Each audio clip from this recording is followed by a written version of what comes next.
स्वागत है आज की ताज़ा खबरों के इस शो में जिसका नाम है कोट्स टुडे हिंदी। मेरा नाम है सैयद आमिर हुसैन और मैं आपको बताऊंगा हिंदुस्तान के सभी कोर्ट से आने वाली आज की ताज़ा अपडेट्स। इन खबरों के बारे में अधिक जानकारी के लिए ज़रूर जाइए www.livelaw.in पे। वैसे तो इन सारी ही खबरों के लिंक आपको नीचे डिस्क्रिप्शन में भी मिल जाएंगे। तो आइए आज के एपिसोड को शुरू करें। आज की खबरों की शुरुआत दिल्ली राष्ट्रीय राजधानी क्षेत्र में बिगड़ती वायु गुणवत्ता को संबोधित करते हुए सुप्रीम कोर्ट ने सोमवार 18 नवंबर को निर्देश दिया कि graded response action plan stage 4 यानी ग्रैप 4 का कार्यान्वयन जारी रहना चाहिए, भले ही वायु गुणवत्ता सूचकांक यानी AQI 450 से कम क्यों ना हो जाए। न्यायालय ने ग्रैप 3 और ग्रैप 4 प्रोटोकॉल को लागू करने के लिए वायु गुणवत्ता सूचकांक के उल्लंघन की प्रतीक्षा करने के लिए वायु गुणवत्ता प्रबंधन आयोग यानी CAQM पर भी असंतोष व्यक्त किया। हालांकि AQI 12 नवंबर को 400 पार कर गया था, लेकिन ग्रैप 3 को 14 नवंबर से ही लागू किया गया था और ग्रैप 4 को केवल आज यानी 18 नवंबर को लागू किया गया था। हालांकि AQI कल ही 450 पार कर गया था।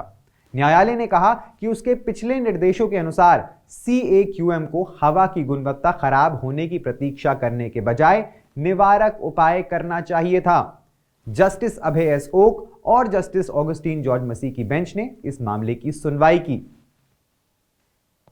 अगली खबर में भारत के मुख्य न्यायाधीश न्यायमूर्ति संजीव खन्ना ने आज 18 नवंबर को दिल्ली रिज में पेड़ों की अवैध कटाई के लिए दिल्ली विकास प्राधिकरण यानी DDA के खिलाफ अवमानना मामले की सुनवाई से खुद को अलग कर लिया। जब मामला CJI खन्ना और न्यायमूर्ति संजय कुमार की पीठ के समक्ष सुनवाई के लिए आया तो CJI ने मौखिक रूप से टिप्पणी की कि नालसा के अध्यक्ष के रूप में मैं बिहार की जेल में गया था। दिल्ली के LG भी वहां मौजूद थे। हमने जेल का दौरा किया था और यह अवमानना याचिका उनकी व्यक्तिगत क्षमता में है। इसे किसी अन्य पीठ के समक्ष सूचीबद्ध करना उचित होगा। दिल्ली के उपराज्यपाल LG VK सक्सेना DDA के एक्स ऑफिशियो अध्यक्ष हैं। पीठ ने निर्देश दिया कि मामले को उस पीठ के समक्ष फिर से सूचीबद्ध किया जाए जिसमें वर्तमान न्यायाधीशों में से कोई भी हिस्सा नहीं हो।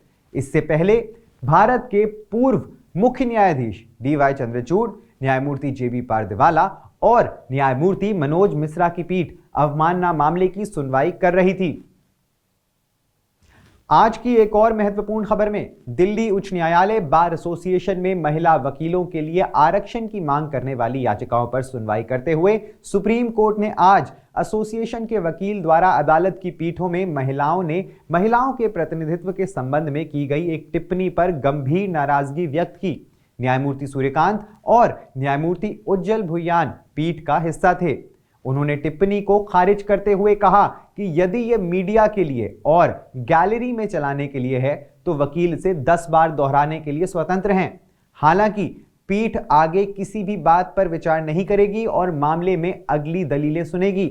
विशेष रूप से DHCBA यानी दिल्ली हाईकोर्ट बार एसोसिएशन के वकील ने कहा कि बार में केवल 22% महिला वकील हैं, लेकिन वे 33% से अधिक आरक्षण की भी मांग कर रही हैं।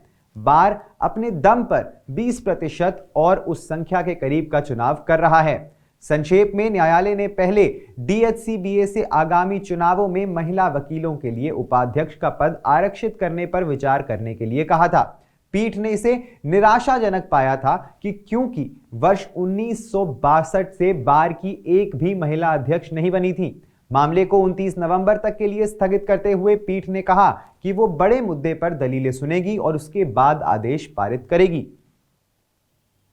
सुप्रीम कोर्ट ने आज एक विविध आवेदन यानी मिसलेनियस एप्लीकेशन का निपटारा कर दिया, जिसके तहत उसने न्यूज पोर्टल न्यूज क्लिक की याचिका को स्वीकार कर लिया, जिसमें ICICI बैंक साकेत नई दिल्ली के खिलाफ कोर्ट के 9 अगस्त के आदेश का पालन करने का निर्देश देने की मांग की गई थी।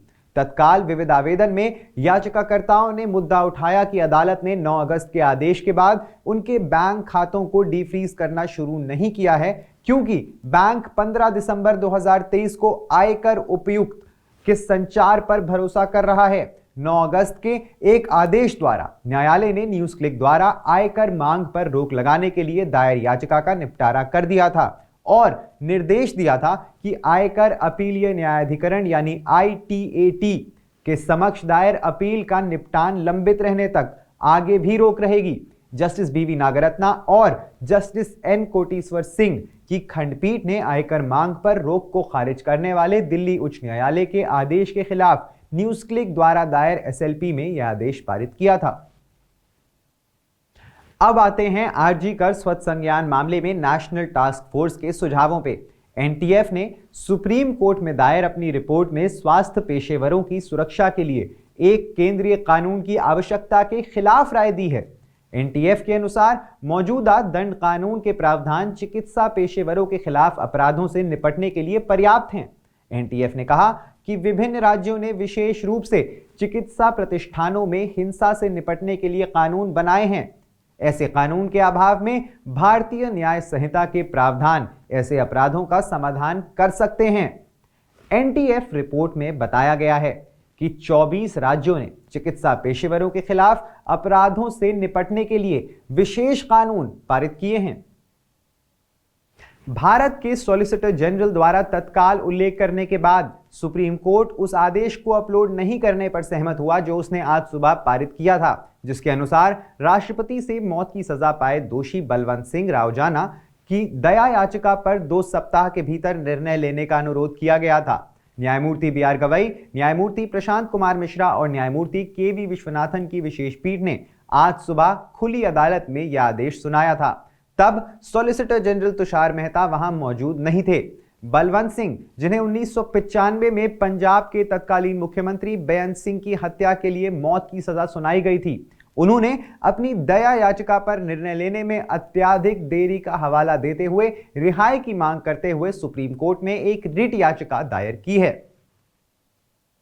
सुप्रीम कोर्ट ने सोमवार को नेताजी सुभाष चंद्र बोस की मौत की जांच की मांग को लेकर शुरू की गई एक जनहित याचिका खारिज कर दी। न्यायमूर्ति सूर्यकांत और न्यायमूर्ति उज्जवल भुइयान की पीठ ने जनहित याचिका पर विचार करने से इनकार करते हुए कहा कि यह ऐसा मामला नहीं है जिस पर अदालत फैसला कर सके।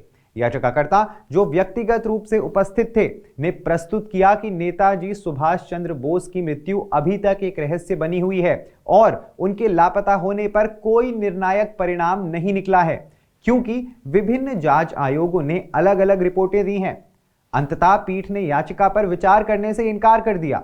विशेष रूप से याचिकाकर्ता पिनाकी पानी मोहंती ने यह घोषणा करने की भी मांग की थी कि भारतीय स्वतंत्रता आजाद हिंद फौज द्वारा प्राप्त की गई है। ज्यादा जानकारी के लिए सब्सक्राइब करिए हमारा YouTube चैनल या विजिट करिए हमारी वेबसाइट www.livelawin, जहां आप इन सारी ही खबरों के बारे में अच्छे से जान सकते हैं। लाइव लॉ हिंदी पे आपको हिंदी में सारी ताजा अपडेट्स भी मिल जाएंगी।